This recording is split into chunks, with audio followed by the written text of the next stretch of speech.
நிறைய பேர் வீட்டுக்கு வந்து பாம் த்ரெட் அப்படிங்கிறத பார்க்க முடியுது. உங்களுக்கு கூட வந்திருந்தது அப்படிங்கிறத பார்க்க முடியுது. தனிநபர்கள், இன்ஃப்ளூயன்சர்ஸ், யூடியூப்ல பேசக்கூடியவர்கள், பத்திரிகையாளர்கள் குறிவைக்கப்படுவது என்பது என்னை பொறுத்த வரைக்கும் ரொம்ப ஆபத்தான போக்கு.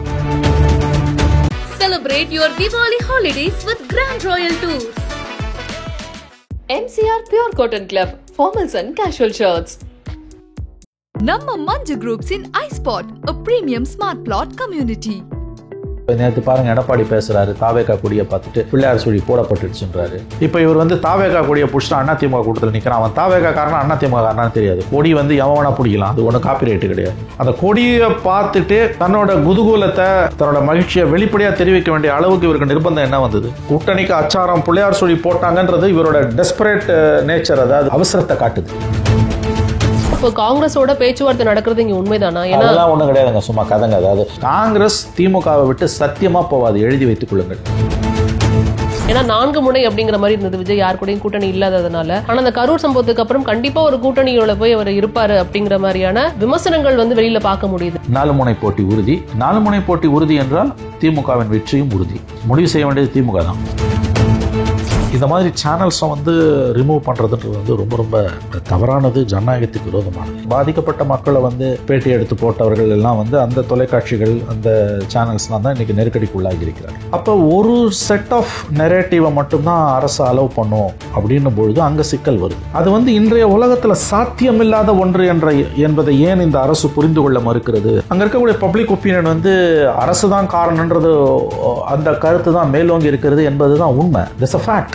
இதை நீங்கள் சொன்னாலும் சொல்லாட்டியும் அது ஃபேக்ட். டிஜிபி கிட்ட அவர் கேட்ட லெட்டர் எப்படி மீடியாவுக்கு போச்சு நமக்கு தெரியல. ஹானஸ்ட்லி ஸ்பீக்கிங், அதிகாரப்பூர்வமாக விஜய் கிட்ட அந்த இது சம்மந்தமாக எதுவும் வரல. சில ஊடகங்களில் கசிய விடப்பட்ட செய்தியாக அது இருக்குது. Again the problem is, Vijay ஒரு பாலிட்டிஷியனே இல்லை. அவர் சொன்னார், அவர் பேசினாருன்னு அவர் சொல்கிறத விட எதிர் தரப்புலேருந்தும் அரசு தரப்புலேருந்தும் கசிய விடப்படுகிற, சொல்லப்படுகிற செய்திகள் தான் வந்துக்கிட்டே இருக்கு. அப்புறம் இந்த ஒரு வார காலத்தில் நிறைய விஷயங்கள் நடந்தது. இன்னும் நிறைய விஷயங்கள் நான் உங்ககிட்ட கேட்கணும்னு நினச்சேன். நிறைய பேர் வீட்டுக்கு வந்து பாம் த்ரெட் அப்படிங்கிறத பார்க்க முடியுது. முன்னெல்லாம் வந்து பார்த்திங்கன்னா ஏதோ ஒரு இடத்துல ஒருத்தருக்கு அப்படி வரும். இப்போ வந்து எல்லாத்துக்கும் பாம் த்ரெட்டுங்கிறத வந்து பார்க்க முடியுது. உங்களுக்கு கூட வந்திருந்தது அப்படிங்கிறத பார்க்க முடிஞ்சது. இது என்னன்னு தெரிஞ்சுக்கலாமா? என்ன நடந்தது அப்படிங்கிறது தெரிஞ்சுக்கலாமா? ஹானஸ்ட்லி ஸ்பீக்கிங் தெரியல. நமக்கு தெரியல. இது என்னன்னா, தனியார், அதாவது நிறுவனங்களுக்கு வரும், பத்திரிகை நிறுவனங்களுக்கு வரும், தொலைக்காட்சி நிறுவனங்களுக்கு வரும், விஐபிஸுக்கு வரும். என் முதலமைச்சருக்கு வந்திருக்கு, எதிர்க்கட்சி தலைவருக்கு வந்திருக்கு, பிஜேபி தலைவருக்கு வந்திருக்கு, முன்னாள் தலைமைச் செயலாளருக்கு வந்திருக்கு, இங்கே இருக்கக்கூடிய வெளிநாட்டு தூதரகங்களுக்கெல்லாம் வந்திருக்கு. பட் இண்டிவிஜுவல் ஜேர்னலிஸ்ட்டுக்கு I think for the first time வந்திருக்கு. இது வரைக்கும் 7 பேருக்கு இன்றைக்கி மொத்தக்கொண்டு வந்திருக்கு. இது என்ன காரணம் நமக்கு தெரியல. அது வந்து டிஜிபி ஆஃபீஸ்க்கு வரக்கூடிய மெயில் வந்து அதில் இந்த மாதிரியான இந்த மிரட்டல்கள் வருவதாக அவங்க சொல்கிறாங்க. அந்த வெளிநாடுகள்லேருந்து வரதால் அதோட ஆரிஜினை கண்டுபிடிக்க முடியாதுன்னு ஒரு கருத்து இருக்குது. அது தொழில்நுட்ப ரீதியாக அது எந்த அளவுக்கு சாத்தியம்னு எனக்கு தெரியல. ஹானஸ்ட்லி ஸ்பீக்கிங் வந்து கண்டுபிடிக்க முடியுமா முடியாதான்னு எனக்கு தெரியல. வெளியிலேருந்து வருது அப்படின்னு சொல்கிறாங்க. தொலைபேசி மூலமாக மிரட்டல் கொடுத்தவங்களும் சிலரை கைது பண்ணியிருக்காங்க. இப்போ விஜயோட வீட்டுக்கு அந்த மாதிரி மிரட்டல் விடுத்தவங்க கைது பண்ணப்பட்டிருக்காங்க. ஒருத்தர் கைது செய்யப்பட்டிருக்கிறார். பெரும்பாலும் வந்து இன்றைக்கி மட்டுமே 5-6 இடத்துல வந்திருக்குன்னு கேள்விப்பட்டேன் நான். புதிய தலைமுறைக்கு நேற்று நைட்டு வந்தது, மறுபடியும் இன்றைக்கி வந்திருக்கு. அப்புறம் ப்ரெஸ் ட்ரஸ்ட் ஆஃப் இந்தியா ஆஃபீஸ்க்கு வந்திருக்குது. ஸோ இது கடந்த ஒரு வாரமாகவே இது நடந்துக்கிட்டு இருக்குது. தனிநபர்கள், இன்ஃப்ளூயன்சர்ஸ், யூடியூப்பில் பேசக்கூடியவர்கள், பத்திரிகையாளர்கள் குறிவைக்கப்படுவது என்பது என்னை பொறுத்த வரைக்கும் ரொம்ப ஆபத்தான போக்கு. அவர்கள் யாராக இருந்தாலும், எந்த கருத்தை சொல்பவர்களாக இருந்தாலும், என்ன காரணம் என்னன்னு நமக்கு தெரியல. அரசு தான் இதை கண்டுபிடிச்சி மக்களுக்கு விளக்கணும். டு பி ஃப்ராங்க், நிறைய விஷயங்கள் நான் உங்ககிட்ட கேட்கணும்னு நினைக்கிறேன். ஏன்னா இங்கே வந்து அரசு கேபிளிலிருந்து ஒரு தனியார் தொலைக்காட்சி நிறுவனம் வந்து தடை செய்யப்பட்டது. அதுக்கான ஆர்ப்பாட்டத்தில் கூட எல்லாரும் ஈடுபட்டிருந்தாங்க. நீங்கள் கூட அதில் கலந்துக்கிட்டீங்க. திமுக அரசு எப்போதும் வந்து பத்திரிகைக்கு சுதந்திரம் கொடுக்கணும், பேச்சு சுதந்திரத்தை கட்டுப்படுத்தக்கூடாது அப்படின்னு நினைக்கிற ஒரு அரசாக தான் எதிர்க்கட்சியாக இருக்கும்போது வந்து அதோட செயல்பாடுகள் இருந்தது. ஆனால் ஆளுங்கட்சியாக மாறின பிறகு இது போன்ற விஷயங்களில் ஈடுபடும் போது பார்க்கும்போது எல்லா அரசும் இப்படி தானா, யாரும் ஆட்சிக்கு வந்தாலும் இப்படி தானா அப்படின்ற ஒரு கேள்வி எழுதுங்க. உலகில் ஓர்புறத்தும் இல்லைன்னுவான் பாரதி. இந்த மாதிரி நீதியை நிலைநாட்டுறதுன்றது உலகில் ஓர்புறத்தும் இல்லைன்னுவான். ஆட்சிகள் மாறினாலும் காட்சிகள் மாறலன்றதான் உண்மை. ஆட்சியாளர்கள் என்றைக்கும் ஒரே மாதிரி தான் இருக்காங்க. இப்போ 2018 தொலைக்காட்சியை எடப்பாடி பழனிசாமி அரசு வந்து அரசு கேபிள்லேருந்து நீக்கினாங்க. அப்போ அன்றைய எதிர்க்கட்சி தலைவர் மு.க. ஸ்டாலின் அதை கண்டித்து அறிக்கை வெளியிட்டார். இன்றைக்கி எடப்பாடி பழனிசாமி அறிக்கை வெளியிடுறார். அவ்வளோதான் வித்தியாசம், வேறு ஒன்றும் வித்தியாசம் கிடையாது. ஸோ ஆட்சியாளர்களை பொறுத்த வரைக்கும் யார் ஆட்சியில் இருந்தாலும் ஊடகத்தை வந்து கட்டுப்படுத்தணுன்றதுல வந்து அவர்கள் குறியாக, அதுவும் ஒரு நெருக்கடி வரும்போது அவர்கள் குறியாக இருக்கிறார்கள் என்பது அது உண்மை. அது அதில் இந்த கவர்மெண்ட் அந்த கவர்மெண்ட் நம்ம சொல்ல வேண்டியதில்லை. அது எனி கவர்மெண்ட் இஸ் கவர்மெண்ட். அதில் என்ன ஒரு விஷயம்னா, நீங்கள் இந்த ஆட்சியாளர்கள் இன்றைக்கி புரிந்து கொள்ள தவறுறது, அது வெதர் எடப்பாடியாக இருக்கட்டும் மு.க. ஸ்டாலின் அவர்களாக இருக்கட்டும், ஒரு தவறு என்ன செய்கிறாங்கன்னா, மக்கள் ஒரு செய்திக்காக வந்து பாரம்பரிய ஊடகங்களை நம்பி இருந்த காலம் வந்து மலையேறிடுச்சு. இந்த சம்பவம், கரூர் சம்பவம் 30 ஆண்டுகளுக்கு முன்பு நடந்திருந்ததுன்னா, மக்கள் வந்து மறுநாள் காலையில் தந்தி, சாயங்காலம் இப்போ 8 மணிக்கு இது நடக்குதுன்னா, மறுநாள் காலையில் தந்தி டிவியை பார்த்தோ, தந்தி பேப்பரை பார்த்து, அல்லது 650 தொலைக்காட்சி நியூஸை, ஆல் இண்டியா ரேடியோ நியூஸை பார்த்து, அல்லது வந்து தூர்தர்ஷனை பார்த்து அப்படி தான் அவங்க அதை தெரிஞ்சிருப்பாங்க. சன் டிவி 30 ஆண்டுகளுக்கு முன்பு வந்துடுச்சு. 95 கூட வரல, அது ஃபுல் டைமாக 96 தான் வருது. அப்போ 30 ஆண்டுகளுக்கு முன்னுனா மக்கள் வந்து Dinathanthi paper, all India radio news, தூர்தர்ஷனை பார்த்து தான் தெரிஞ்சிருப்பாங்க. அப்போ இவ்வளோ தூரம் செய்தி வராது. இன்றைக்கி வந்து தொலைக்காட்சிகளை தாண்டி சோஷியல் மீடியா வந்துடுச்சு, ரியல் டைம் கவரேஜ் வந்துடுச்சு. அதாவது பாரம்பரிய ஊடகங்கள்ன்று நாம் சொல்லக்கூடிய லெகசி மீடியான்னு சொல்லக்கூடிய தொலைக்காட்சிகள், நியூஸ் பேப்பர்ஸ், குறிப்பாக வந்து தொலைக்காட்சிகள் வந்து ஒரு செய்தியை மக்கள்கிட்ட கொண்டு போகிறதுக்கு முன்னாலேயே ட்விட்டரில், யூடியூப்பில், இன்ஸ்டாகிராமில், ஃபேஸ்புக்கில் மக்கள்கிட்ட போய் அந்த செய்தி சேர்ந்துடுது. கையில் வந்து 4000 ரூபாய்க்கு ஒரு செகண்ட் ஹேண்ட் ஆண்ட்ராய்டு ஃபோன் இருக்கக்கூடிய எல்லாருமே ஒரு ஜேர்னலிஸ்ட் தான் இன்றைக்கி. அதுவும் விஜய் மாதிரியான ஒரு பாப்புலர் ஸ்டாரோட நிகழ்ச்சின்னும் போது ரியல் டைமாக வந்து அங்கே ட்விட்டர்லேயும் யூடியூப்லேயும் ஓடிக்கிட்டே இருக்குது, இன்ஸ்டாலையும். அப்போ இந்த சம்பவத்தை பற்றின ஒன் டைப் ஆஃப் நெரேட்டிவை மட்டும்தான் நாங்கள் கொடுக்கணும், அப்படி நீங்கள் கொடுக்கணும்னு யாராவது நினைப்பாங்களே. ஆனால் அது ஐ திங்க் அது வந்து ஜனநாயகத்துக்கு விரோதமானதுன்றது கூட ரெண்டாவது, அது சாத்தியமற்றது ஒன்று. Nothing succeeds like success. நீங்கள் கெட்டதை செஞ்சுறதுல கூட உங்களுக்கு சாமர்த்தியம் இருந்து நீங்கள் அதில் ஜெயிச்சிங்கன்னா கூட பரவாயில்ல. இங்கே அதுவும் இல்லை. நீங்கள் நினைக்கிறது சரியா தப்பான்றது கூட செகண்டரி. நீங்கள் நினச்சா கூட செய்ய முடியாத ஒரு காரியத்தை பற்றி நீங்கள் ஏன் வந்து இப்போ முயற்சி பண்ணுறீங்கன்றதான் இப்போ நம்ம கேட்குற கேள்வி. அதுவும் பண்டிகை காலங்களில் நீங்கள் வந்து 12 லட்சம் செட்டாப் பாக்ஸில் தெரியலன்றாங்க அரசு கேபிள். பண்டிகை காலங்களில், அதுவும் குறிப்பாக தீபாவளி தான் வருஷத்தில் வரக்கூடிய முக்கியமான நம்பர் 1 பண்டிகை. தீபாவளிக்கு தான் வந்து விளம்பரம் நிறையா வந்து கொட்டும். நியூஸ் சேனல்ஸ் எல்லாமே உலகம் முழுவதும் இன்க்ளூடிங் பிபிசி ப்ளீடிங், பெருத்த நஷ்டத்தில் தான் ஓடுது. அப்போ தீபாவளி காலத்தில், பண்டிகை காலத்தில் வரக்கூடிய அந்த வருமானம் தான் வந்து அந்த பத்திரிகை, அந்த தொலைக்காட்சி சேனலுக்கு ஒரு பெரியது ஒரு ஆதாரமாக இருக்குது. இப்போ இந்த 12 லட்சம் சப்ஸ்கிரைபர் பேஸில் அடி உழுது அப்படின்னா வந்து ஆடு கொடுக்குறவங்க அந்த ரேட்டை குறைப்பான், கண்டிப்பாக குறைப்பாங்க. அப்போ அரசுக்கு வந்து அது வந்து தனியார் தொலைக்காட்சி நிறுவனங்களுக்கு, நியூஸ் சேனல்ஸ் நடத்துகிறவங்களுக்கு வந்து அது பெரிய ஒரு சிக்கல். ஏன்னா நியூஸ் சேனல்ஸ் வந்து உலகம் பூரா, மறுபடியும் சொல்கிறேன், அது ஒரு ரொம்ப ரொம்ப டைட் பிஸ்னஸ். அது அதில் லாபமே கிடையாது. ஆண்டுதோறும் எக்ஸ்க்ளூசிவ் அப்படிங்கிறதுனால அது எப்போதுமே மாதந்தோறும் 1 கோடி 2 கோடிக்கு மேலே வந்து அது நஷ்டத்தில் தான் இயங்கிக்கிட்டு இருக்குது. அதுவும் சோஷியல் மீடியாவோட அட்வென்ட்டுக்கு பிறகு இது வந்து நாளுக்கு நாள் கீழே போய்கிட்டே இருக்குது. So the era of television is ஓவர்னு ஒரு வியூ உண்டு. ஸோ அப்படி இருக்கும் பொழுது வந்து அரசு கேபிள்ன்றது வந்து அரசாங்கமே வந்து 120 ரூபாயில் கம்மி ரேட்டில் கொடுக்குறதுன்னு வரும்போது, அதில் ஆட்சியாளர்கள், நான் மறுபடியும் சொல்கிறேன், இந்த கவர்மெண்ட்டை மட்டும் சொல்லலை, எனி கவர்மெண்ட் யார் ஆட்சியில் இருக்காங்களோ இவங்க இப்போ திமுக அதிகாரத்தில் இருக்கிறதுனால அவங்கள மட்டும் நம்ம சொல்கிறோம். இந்த மாதிரி சேனல்ஸை வந்து ரிமூவ் பண்ணுறதுன்றது வந்து ரொம்ப ரொம்ப தவறானது, ஜனநாயகத்துக்கு விரோதமானது. ஏன்னா இது வந்து எப்படி இதை பார்க்கணுன்னா, ஃப்ரீ ஃப்ளோ ஆஃப் இன்ஃபர்மேஷனை யார் தடுக்கிறாங்களோ அவங்க வந்து ஜனநாயகத்துக்கு விரோதமாக போகிறாங்க. ஜனநாயகத்தோட மூல வேர், நாடி துடிப்பு, சுவாச காற்று வந்து ஃப்ரீ ஃப்ளோ ஆஃப் இன்ஃபர்மேஷன். தகவல்கள் என்பது தங்கு தடையின்றி மக்களிடம் போய்கொண்டு இருக்க வேண்டும். அதில் சில தவறுகள் கூட இருக்கலாம், ஆனால் அது போய்கொண்டே இருக்க வேண்டும். ஃப்ரீ ஃப்ளோ ஆஃப் இன்ஃபர்மேஷனை பாதிக்கக்கூடிய, தடுக்கக்கூடிய எவராக இருந்தாலும் அது ரொம்ப ஆபத்தான ஒரு செய்தியாகத்தான் பார்க்கப்படும். ஏன்னா இதே கேள்வியை தான் நம்ம வந்து வட இந்திய ஊடகங்கள் வந்து பண்ணும்போது நம்ம சொன்னோம், கோடி மீடியான்னு அடிக்கடி அந்த வார்த்தையை நீங்கள் பயன்படுத்துவீங்க இங்கே. ஸோ அங்கே வந்து ஆளும் கட்சியினருக்கு ஆதரவாக தான் வந்து செயல்படுறாங்க எல்லா மீடியாவும் அப்படிங்கிற இந்த விமர்சனத்தை இங்கே இருக்கிற தரப்பினரும் வச்சிருக்கிறாங்க. இதே திமுகவை சேர்ந்தவர்களும் வச்சிருக்கிறாங்க, வட இந்திய ஊடகங்கள் இப்படி தான் செயல்படுது அப்படின்னு. அப்போ இங்கேயும் அப்படி தான் ஊடகங்கள் செயல்படுதா அப்படிங்கிற ஒரு கேள்வியை வந்து எழுப்பியிருக்கு. நரேட்டிவ் ஒன் சைடாக தான் நீங்கள் செட் நரேட்டிவ்னு கூட இல்லை, ஒரு சைடு செய்தியை மட்டும் தான் நீங்கள் வெளியிடணும்னு நினைக்கிறீங்களோ அப்படின்னு நீங்கள் சொல்கிறீங்க. ஒரு சைடு வெளியிடுறது வந்து எப்படி நியாயமாக இருக்கும், அது சாத்தியமே இல்லைங்கிறத சொல்கிறீங்க. அப்படிங்கிறப்ப மக்கள் வந்துட்டு டிசைட் பண்ணிட்டுமே அப்படின்னு ஊடகங்களும் இங்கே நினைக்கிறது இல்லையோ? ஊடகங்கள் நினைக்கல, அதுதான பிரச்சனை. இப்போ விஜய் விவகாரத்தில் வந்து நான் தெளிவாகவே என்னுடைய கருத்தை சொல்லியிருக்கேன். நான் விஜய் தான் முழுமுதற் காரணம், பிரதான காரணம், முழுமுதலில் பிரதான காரணம். நம்பர் 1 விஜய், நம்பர் 2 பொதுமக்கள், நம்பர் 3 அரசு, செயலற்று போன அரசு. ஆனால் இந்த கருத்துக்கு மாற்று கருத்துக்கும் இங்கே ஊடகத்தில் இடம் இருக்கணும். ஆனால் இங்கே என்ன நடந்து போச்சுன்னா மீடியா ட்ரையலில் நம்ம மொத்தமாக விஜயை முடிச்சிட்டோம். ரெண்டாவது வந்து அங்கே பாதிக்கப்பட்ட மக்களை வந்து பேட்டி எடுத்து போட்டவர்கள் எல்லாம் வந்து அந்த தொலைக்காட்சிகள் அந்த சேனல்ஸ்லாம் தான் இன்றைக்கி நெருக்கடிக்குள்ளாகி இருக்கிறார்.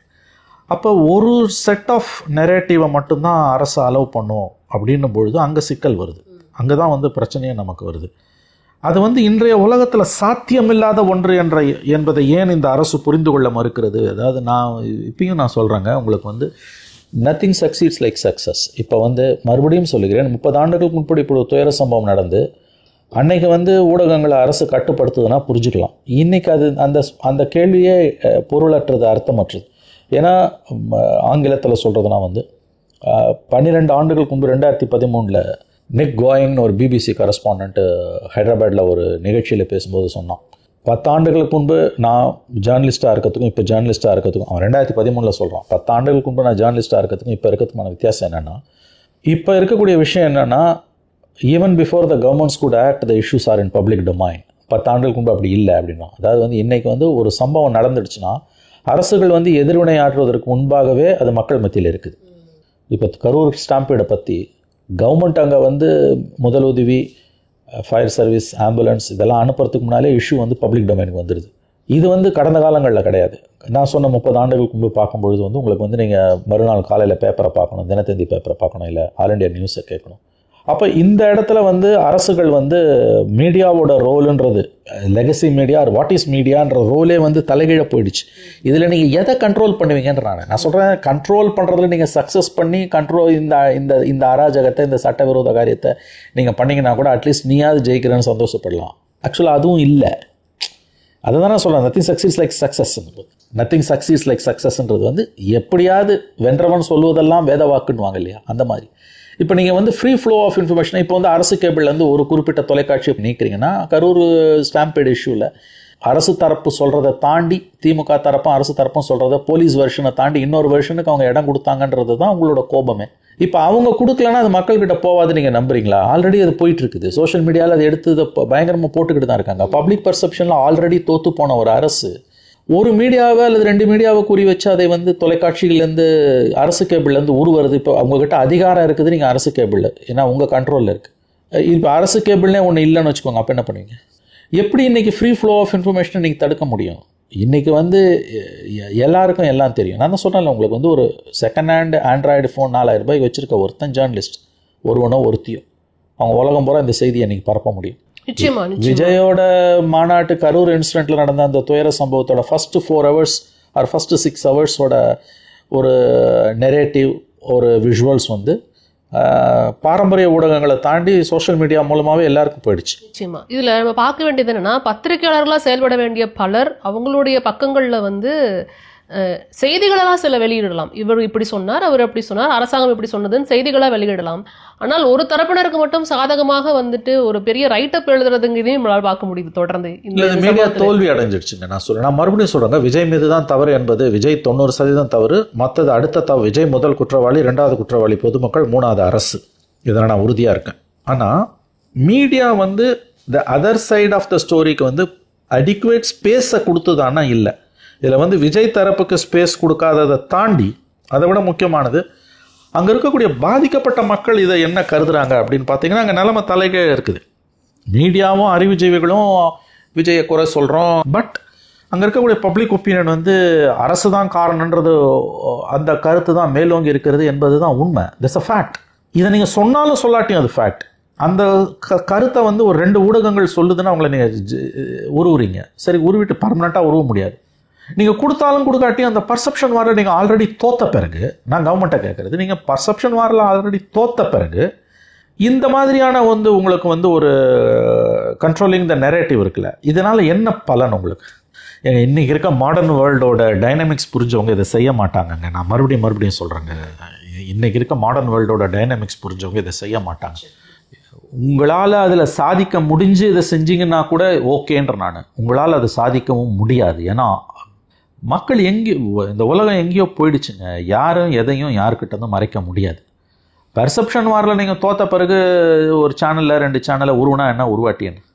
இப்போ அடுத்த கட்டமாக திரு விஜய் அவர்கள் வந்து கரூருக்கு பயணப்படுறாரு அப்படிங்கிறத பார்க்க முடியுது. ஆனால் என்னைக்கு அப்படிங்கிறது நம்மளுக்கு இன்னும் அதிகாரப்பூர்வமாக வெளியில் வரல. ஆனால் சில விஷயங்களை வந்து கோரிக்கையாக வந்து மனுவில் குறிப்பிட்டிருக்கிறாங்க அப்படிங்கிறத பார்க்க முடியுது. நாங்கள் இது மாதிரி வரணும், இது மாதிரி சந்திக்கணும், எங்களுக்கு இந்த மாதிரி பாதுகாப்புலாம் வேணும்னு தாவேக்கா தரப்பில் கூறப்பட்டிருக்கு.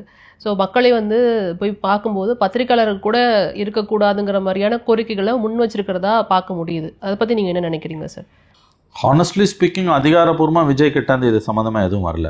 சில ஊடகங்களில் கசிய விடப்பட்ட செய்தியாக அது இருக்குது. டிஜிபி கிட்ட அவர் கேட்ட லெட்டர் எப்படி மீடியாவுக்கு போச்சு நமக்கு தெரியல. Again the problem is, Vijay ஒரு பாலிட்டிஷியனே இல்லை. அவர் சொன்னார், அவர் பேசினாருன்னு அவர் சொல்கிறத விட எதிர் தரப்புலேருந்தும் அரசு தரப்புலேருந்தும் கசிய விடப்படுகிற சொல்லப்படுகிற செய்திகள் தான் வந்துக்கிட்டே இருக்குது. இப்படிப்பட்ட ஒரு நபர் எப்படி ஒரு அரசியல்வாதியாக இருக்க முடியுன்ற கேள்வி தான் எனக்கு திரும்ப திரும்ப திரும்ப திரும்ப எழுது. நான் மீடியா கிட்ட பேசவே மாட்டேன், என் நிகழ்ச்சிக்கு மீடியாவும் வரக்கூடாது, நான் வீடியோ எடுத்து கொடுப்பேன்னா what sort of a politician is? கரூரில் இருந்து சம்பவம் முடிஞ்சுட்டு திருச்சி ஏர்போர்ட்டில் இறங்கும் போதும் நீங்கள் பதில் சொல்லாமல் போனீங்க. சென்னை ஏர்போர்ட்லேயும் நீங்கள் பதில் சொல்லுங்கள். இன்றைக்கி வந்து நீங்கள் பாதிக்கப்பட்ட குடும்பங்களை போய் நீங்கள் முதல் தடவை நீங்கள் வெளியில் வரீங்க. பாதிக்கப்பட்ட குடும்பங்களை பார்க்க போகிறீங்கன்னா இந்த சம்பவம் நடந்து முதன்முறையாக நீங்கள் அடுத்த வாரமோ அல்லது அதுக்கு பிறகு வரப்போகிறீர்கள்.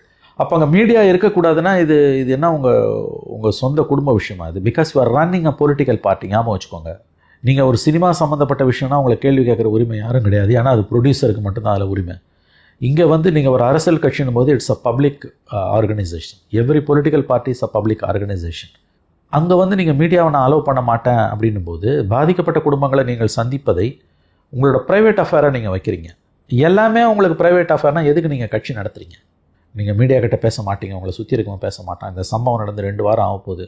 ஒரு வீடியோ வெளியிட்டதை தவிர நீங்கள் வேறு எதுவுமே செய்யலை. அப்போ நீங்கள் என்ன மனசில் நினைக்கிறீங்கன்றதும் நமக்கு தெரியல. உங்களோட அடுத்த கட்ட நடவடிக்கை என்னன்னு நமக்கு தெரியல. இப்போ நேற்று பாருங்கள், எடப்பாடி பேசுகிறாரு, தாவேக்கா கொடியை பார்த்துட்டு பிள்ளையார் சுழி போடப்பட்டுடுச்சுன்றாரு.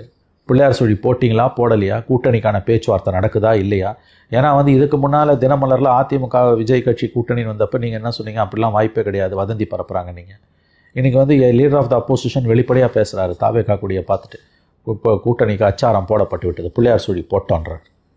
அப்போ இந்த இதுக்கெல்லாம் உங்கள் பதில் என்ன? இப்போ ஆஸ் அ பாலிட்டிஷியன் நீங்கள் எதுக்குமே பதில் சொல்ல மறுக்கிறீங்க, யாருக்கிட்டையுமே பேச மாட்டேன்றீங்க. ஆமா, எல்லாமே யூகத்தின் அடிப்படையிலேயே போயிட்டு இருக்கிறத பார்க்க முடியுது. தாவேக்கா தரப்புல இருந்து எந்த ஒரு தகவலும் இல்லை. ஆனா இங்க வந்து எதிர்க்கட்சி தலைவர், அதுவும் முக்கியமான ஒரு எதிர்க்கட்சி தலைவர் வந்து அதிமுகவுடைய தலைவருங்கிறப்ப அவர் சொல்றது நம்ம நம்பிதானே ஆக வேண்டியது இருக்கு. புள்ளையார் சொல்லி போடப்பட்டது அப்படின்னு தாவேக்கா கொடி தூக்கிட்டு இருக்கிறப்ப சொல்றாரு அப்படின்னா அது கன்ஃபார்ம்டு. அப்ப பேச்சுவார்த்தை போயிட்டு இருக்கு அப்படிங்கிற மாதிரி தானே பார்க்க முடியுது இந்த இடத்துல. தெரியாது மேடம், நீங்க எப்படி அதை கன்ஃபார்ம் பண்ணீங்க? அவர் சொல்றாரு இப்போ அவர் வந்து ஒரு முக்கியமான தலைவர், தமிழகத்தோட முக்கியமான ஒரு தலைவர். ஏற்கனவே அவர் நிறைய விஷயம் சொன்னது காணாம போயிருக்குங்க. 2024 என்ன சொன்னார்? பார்லிமெண்ட் எலெக்ஷன் அப்ப மெகா கூட்டணி அமைப்பேன்னாரு. சைபரா போச்சு. இருந்த ஒரே கட்சியும் வெளில போயிட்டான், பாமக. அதுக்கு பிறகு இப்போ அவருடைய இந்த 4 மாசமா அவரோட பிரச்சாரத்தில் அவர் தொடர்ந்து சொல்லிட்டு வர்றது என்ன? திமுக கூட்டணி உடையும், அங்கேருந்து எனக்கு கட்சி வரும்னாரு. ஒருத்தன் கூட வரல. இவரு கூட இந்த வெளில தான் போயிட்டாங்க. இவர் பிஜேபியோட போனோன்னே என்டிஏக்குள்ளே இருந்த ஓபிஎஸும் வெளில போயிட்டாரு, டிடிவியும் வெளில போயிட்டாரு. இப்போ இவர் வந்து தாவேக்கா கொடியை பிடிச்சிட்டு அதிமுக கூட்டத்தில் நிற்கிறான். அவன் தாவேக்கா காரணம் அதிமுக காரணம்னு தெரியாது. கொடி வந்து எவனா பிடிக்கலாம், அது ஒன்றும் காப்பிரைட்டு கிடையாது. அந்த கொடியை பார்த்துட்டு தன்னோட குதூகூலத்தை, தன்னோட மகிழ்ச்சியை வெளிப்படையாக தெரிவிக்க வேண்டிய அளவுக்கு இவருக்கு நிர்பந்தம் என்ன வந்தது? கூட்டணிக்கு அச்சாரம் புள்ளையார் சொல்லி போட்டாங்கன்றது இவரோட டெஸ்பரேட் நேச்சர், அதாவது வந்து இவரோட அவசரத்தை காட்டுது. அவசரம் கூட இருக்கலாங்க, அது ஏங்க வெளியில் காமிச்சுக்கிறீங்க? உங்களுக்கு இருக்கக்கூடிய அவசரத்தை, நிர்பந்தத்தை, உங்களுக்கு இருக்கக்கூடிய அந்த ஒரு எப்படி சொல்கிறது அர்ஜென்சின்னுவாங்க, அது எதுக்கு நீங்கள் வெளியில் காமிச்சிக்கிறீங்க? அப்போ அந்த அளவுக்கு நீங்கள் டெஸ்பரேட்டாக இருக்கீங்க.